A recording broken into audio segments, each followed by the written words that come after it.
Assalamualaikum warahmatullahi wabarakatuh. Halo teman-teman semua.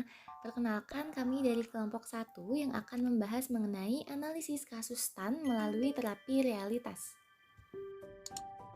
Adapun anggota kelompok satu yaitu ada Ayu Putri Afdianti, ada Cindy Dwi Agustin, dan Yurika Rizky Luciana Nugraha. Lalu apa saja sih yang akan dibahas dalam video ini? Nah, pada kesempatan kali ini kita akan membahas beberapa poin. Yang pertama ada sinopsis cerita, yang kedua ada terapi realitas, yang ketiga ada pemecahan masalah, dan yang terakhir ada tahapan-tahapan konseling terapi realitas. Nah, maka dari itu yuk simak videonya dari awal sampai akhir karena antara poin satu dengan poin lainnya itu berkaitan. Yuk kita mulai pembahasan pertama yaitu sinopsis cerita. Perkenalkan, nama saya Ayu Putri Afdianti. Saya akan membacakan sinopsis cerita dari kasus STAN. Di mana saya sekarang dalam kehidupan saya? Pada usia 25 tahun, saya merasa telah menyanyiakan sebagian besar hidup saya. Sekarang saya hidup sendiri, hanya memiliki sedikit teman, sangat penakut dan rendah diri di hadapan orang-orang yang usia dan yang lebih tua. Saya merasa senang apabila bersama anak-anak sebab mereka begitu jujur. Sering saya merasa bersalah karena saya tidak mengungkapkan bakat saya sendiri, karena saya telah gagal, karena saya telah menyanyiakan bagian besar waktu, dan karena saya banyak mengecewakan orang. Sangat sulit bagi saya untuk bisa dekat dengan orang lain, dan saya tidak bisa mengatakan bahwa saya pernah mencintai seseorang, dan saya yakin benar bahwa saya tidak pernah merasa sungguh-sungguh dicintai dan diinginkan. Di sekolah menengah, saya menggunakan obat-obatan dan terlibat dengan kumpulan anak-anak yang keliru, dan saya dimasukkan ke lembaga rehabilitasi remaja karena mencuri. Kembali kepada orang tua saya ingat bagaimana perkataan ayah dan ibu saya. Saya ingat menangis sendirian bermalam-malam hingga tertidur, merasa begitu kesepian dan diluapi oleh kemarahan dan kebencian.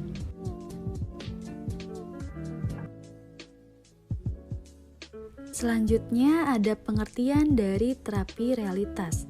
Terapi realitas adalah sebuah metode konseling dan psikoterapi perilaku kognitif yang sangat berfokus dan interaktif, dan merupakan salah satu yang telah diterapkan dengan sukses dalam berbagai macam lingkup permasalahan.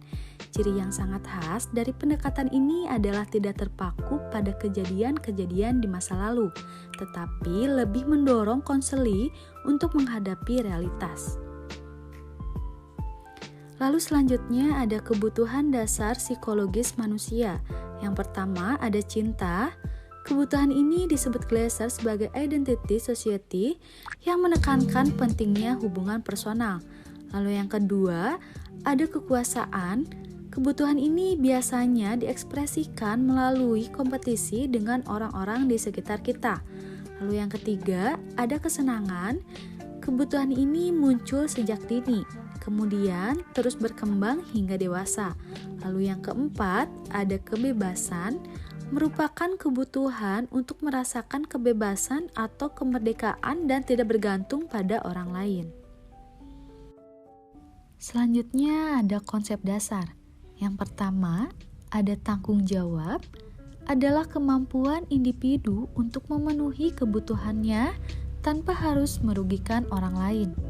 Lalu yang kedua, ada kenyataan, adalah kenyataan yang akan menjadi tantangan bagi individu untuk memenuhi kebutuhannya. Lalu yang ketiga, ada kebenaran, merupakan ukuran atau norma-norma yang diterima secara umum, sehingga tingkah laku dapat diperbandingkan. Oke, selanjutnya di sini saya Cindy Agustini akan menjelaskan tentang tahapan-tahapan konseling dari terapi realitas. Nah, di tahap pertama di sini menjelaskan bahwa konselor menunjukkan keterlibatan pada konseli. Nah, misalnya dalam keterlibatan konseli ini yang dimaksud adalah konselor berusaha meyakinkan bahwa konselor bisa membantu menyelesaikan masalah dari konseli. Atau misalnya konselor menunjukkan sikap antusias atau optimis dalam menyelesaikan masalah yang konseli hadapi. Nah, di sini yang kedua ada fokus pada perilaku sekarang. Nah, yang dimaksud dengan fokus pada perilaku sekarang itu adalah setelah konseli dapat melibatkan diri pada konselor, maka konselor menanyakan kepada konseli apa yang akan dilakukan sekarang. Nah, tahap kedua ini merupakan eksplorasi diri pada konseli. Misalnya, konseli mengungkapkan ketidaknyamanan yang dirasakan dalam menghadapi permasalahannya. Lalu di sini konselor meminta konseli mendeskripsikan hal-hal apa saja yang telah dilakukan dalam menghadapi kondisi tersebut gitu. Lalu yang tahap ketiga adalah mengeksplorasi total behavior counseling. Nah, yang dimaksud dengan mengeksplorasi itu apa sih? Menanyakan apa yang dilakukan konseli, yaitu konselor menanyakan secara spesifik apa saja yang dilakukan konseli, lalu cara pandang dalam konseli realitas, lalu juga akar permasalahan konseli, lalu bersumber pada perilaku bukan pada perasaan. Nah, lalu yang keempat di sini ada konseli menilai diri sendiri atau mengevaluasi diri. Nah, di tahap keempat ini konselor menanyakan pada konseli apakah pilihan perilakunya itu disadari oleh keyakinan bahwa hal itu baik baginya, atau memang fungsi konselor ini tidak untuk menilai benar atau salah dari perilaku konseli, tetapi membimbing konseli untuk mengevaluasi apakah ia cukup terbantu dengan pilihan tersebut atau tidak. Lalu juga menanyakan komitmen konseli untuk mengikuti proses konseli selanjutnya. Nah, lalu di tahap kelima ini merencanakan tindakan yang bertanggung jawab. Nah, di tahap kelima ini gitu ya, konseli mulai menyadari bahwa perilakunya tidak menyelesaikan masalah dan tidak cukup untuk menolong keadaan dirinya. Dilanjutkan dengan membuat perencanaan tindakan yang lebih bertanggung jawab. Lalu di sini juga rencananya disusun sifatnya spesifik dan konkret ataupun jelas hal-hal apa yang akan dilakukan konseli untuk keluar dari permasalahan yang sedang dihadapi. Lalu di sini di tahap keenam yaitu membuat komitmen. Konselor mendorong konseli untuk merealisasikan rencana yang telah disusun bersama konselor sesuai dengan jangka waktu yang ditetapkan. Seperti itu. Lalu yang ketujuh adalah tidak menerima permintaan maaf atau alasan dari konseli. Kayak misalnya yang pertama di sini, pada tahap ini konselor menanyakan perkembangan perubahan dari perilaku konseli. Lalu apabila konseli tidak tahu atau belum berhasil melakukan apa yang telah direncanakan, permintaan maaf konseli atas kegagalannya tidak harus dipenuhi oleh konselor. Nah, konselor di sini mengajak konseli untuk melihat kembali rencana tersebut dan mengevaluasi mengapa konseli tidak berhasil. Konselor selanjutnya membantu konseli merencanakan kembali hal-hal yang belum ia berhasil ia lakukan. Lalu juga sebaiknya konselor menghindari pernyataan dengan kata mengapa, sebab atau kecenderungan konseli akan bersifat defensif dan mencari alasan. Seperti itu. Lalu juga di sini proses konseli yang efektif antara lain ditunjukkan dengan seberapa besar kegigihan konselor untuk membantu konseli.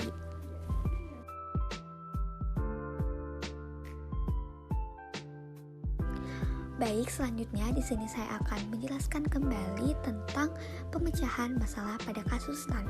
Nah, pada kasus STAN ini dalam konsep terapi realitas adalah kebutuhan dasar psikologis manusia yang dilahirkan dari 4 kebutuhan dasar. Nah, 4 kebutuhan dasar ini sudah dijelaskan oleh rekan saya yaitu Ayu, tetapi saya akan menjelaskan ulang. Nah, yang pertama di sini ada konsep dasar cinta gitu ya. Nah, kebutuhan ini itu sebagai identity society yang menekankan pentingnya hubungan personal. Nah, salah satunya adalah family belonging.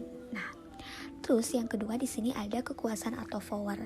Nah, kebutuhan ini tuh biasanya mengekspresikan melalui kompetisi dengan orang-orang sekitar atau mengekspresikan perasaannya dan lain sebagainya.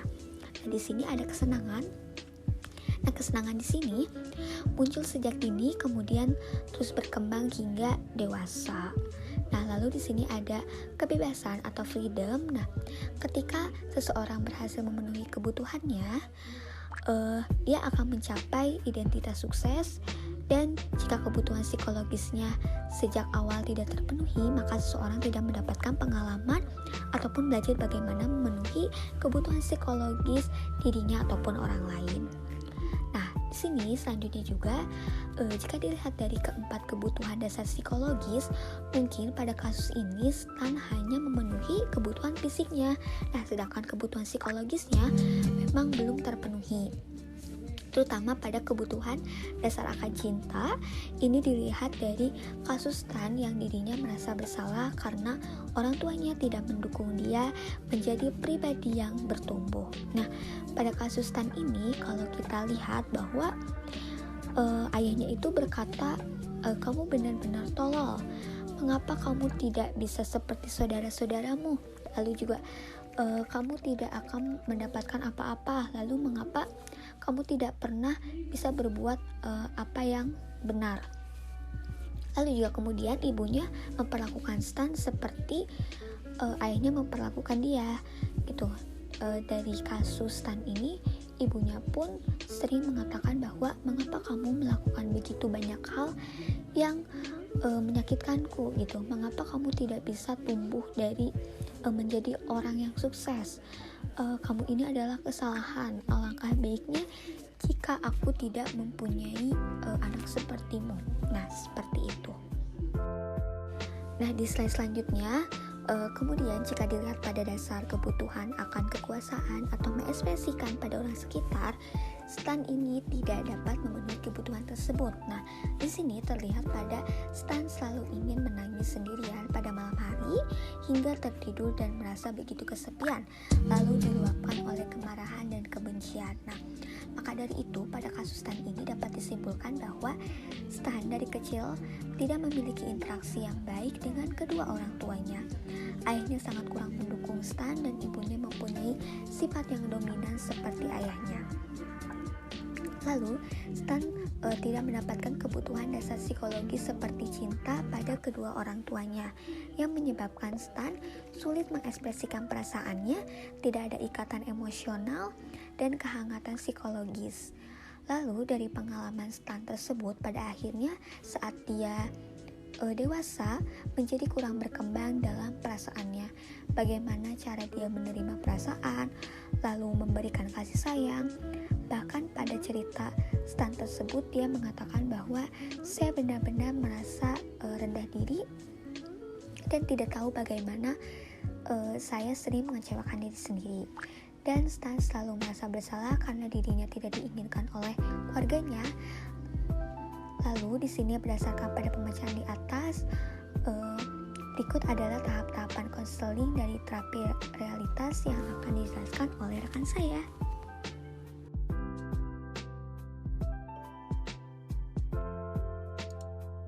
Halo, perkenalkan nama saya Yurika Rizky yang kali ini akan membahas mengenai tahapan-tahapan dalam konseling terapi realitas. Pada tahap pertama yaitu konselor menunjukkan keterlibatan dengan konseli atau be a friend. Pada kasus sebelumnya, konselor berusaha meyakinkan Stan bahwa si konselor ini dapat membantunya dalam menyelesaikan masalah yang menimpanya. Lalu, bisa juga menunjukkan keterlibatan dengan konseli dengan menunjukkan perilaku attending atau perilaku konselor yang menunjukkan bahwa dirinya tuh ada untuk konseli dengan cara menghampiri klien yang diwujudkan dalam bentuk kontak mata ataupun bahasa tubuh, bahasa lisan tubuh baik yang verbal ataupun non-verbal. Keterampilan attending ini juga mencerminkan bagaimana konselor menghampiri klien yang diwujudkan dalam bentuk perilaku. Kemudian konselor menunjukkan sikap antusias dengan dapat menunjukkan kepada konseli. Antusias ini dapat menggambarkan pandangan optimis pada konseli terhadap konselor bahwa konselor itu dapat membantunya. Tahap kedua yaitu fokus pada perilaku sekarang. Nah, di sini konselor itu harus menanyakan keinginan konseli dan bagaimana konseli melihat hal tersebut. Jadi pada tahap ini konselor itu harus bertanya dulu keinginan konseli pada saat ini itu apa, lalu bagaimana cara pandang konseli untuk melihat permasalahannya tersebut. Nah, jadi pada tahap ini konseli itu akan mengungkapkan ketidaknyamanan akan permasalahannya. Lalu konselor juga kemudian meminta konseli untuk menggambarkan apa yang mereka lakukan dalam menghadapi situasi tersebut. Selanjutnya pada tahap 3 yaitu mengeksplorasi total behavior konseli. Pada tahap ini konselor mencoba mengeksplorasi cara pandang konseli terhadap permasalahannya. Nah, dalam kasus sebelumnya ternyata Stan itu ada perasaan bahwa dia tuh merasa benar-benar mengecewakan diri sendiri dan berkubang dalam perasaan bersalah dan merasa sangat tertekan. Dalam hati Stan sebenarnya dia itu merasa ada kemarahan dalam dirinya beserta kebencian yang menyebabkan Stan sulit untuk mengekspresikan perasaannya. Hanya bisa menangis di malam hari dengan perasaan cemas. Pada tahap keempat yaitu konseli menilai diri sendiri atau mengevaluasi diri. Nah, pada tahap ini konselor menanyakan kepada konseli apakah pilihan atau cara pandang konseli didasarkan pada keyakinan yang baik bagi dirinya atau tidak. Nah, namun pada tahap ini peran konselor bukan untuk menilai baik atau buruk ataupun benar atau salah mengenai tindakan yang diambil oleh konseli, tetapi membimbing konseli untuk mengevaluasi perilakunya saat ini. Berikan konseli kesempatan untuk mengevaluasi apakah pilihannya sangat membantu dia atau tidak. Agar konseli nyaman dengan pilihannya, di sini konselor bisa menjelaskan kebutuhan dasar psikologis manusia dan juga menjelaskan perilakunya. Misalnya pada perilaku atau perasaan fisiologis, lalu ketika Stan mengeluh soal perasaan cemas pada malam hari dan dia berpikir untuk langsung merubah perilakunya. Kemudian di sini konselor bisa mengevaluasi perilaku Stan bahwa pada saat dia cemas di malam hari tersebut, jangan terburu-buru untuk mengubah perilakunya. Yang perlu dilakukan adalah dia untuk mengakui perasaan tersebut bahwa dia tidak memiliki kontrol atas perasaannya sendiri. Nah, selanjutnya yaitu tahap 5, merencanakan tindakan yang bertanggung jawab. Pada tahap kelima ini, dengan bantuan konselor membuat rencana yang dibuat bersifat spesifik, konkret, dan jelas. Jadi, apa yang akan dilakukan konseli untuk menghadapi permasalahannya?